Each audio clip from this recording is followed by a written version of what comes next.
Tak что yox, qalmaq olar orada. Palatka əvəzi gecələmək olar orada. Nə gözəldir. Birinci mərtəbə, ikinci mərtəbə, 3 mərtəbə var ya Aybəniz orada. Gedəndə aşağıdan da gedəcək. Gedək. Aşağı düşmək lazımdır. Aşağı düşmədə çətin olmayacaq. Görək də, görək.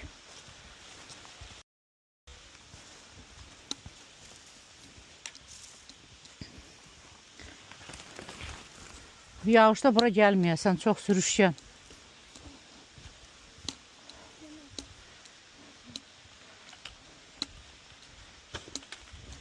Aha, flamingo sırası yadıma düşür. Flamingo yadıma düşür, oturup düşmək. Düşün məndə. Qaş, yox, sən get, sən get, sən get. Mən görüm flamingonun yadıma salıram. Hoppa, qocalıq, qocalıq, qocalıq. Hoppa. Hoppa. Bax belə. Şöyle geldim, koy kızı Aynur da düşsün. Aynur, Şabak Hanım bunu...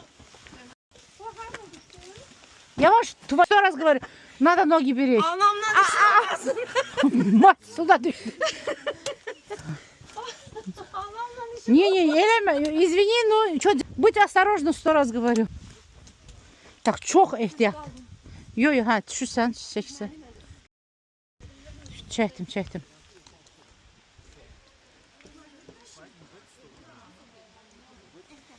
Ehtiyatlıyım. Ağaçlar çok sürüşkəndi buralar. Ona göre tak. Ağaçtan yapışa düşək. Tak.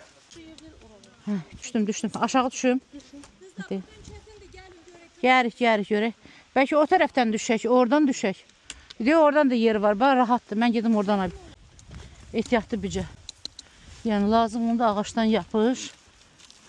Çox ehtiyatlı. Hə, bura rahatdır. Bura rahatdır.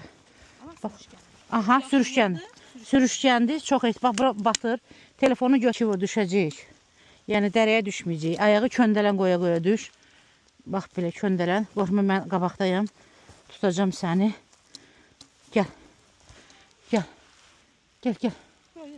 Düş. Çox ehtiyatlı. Get, gəl.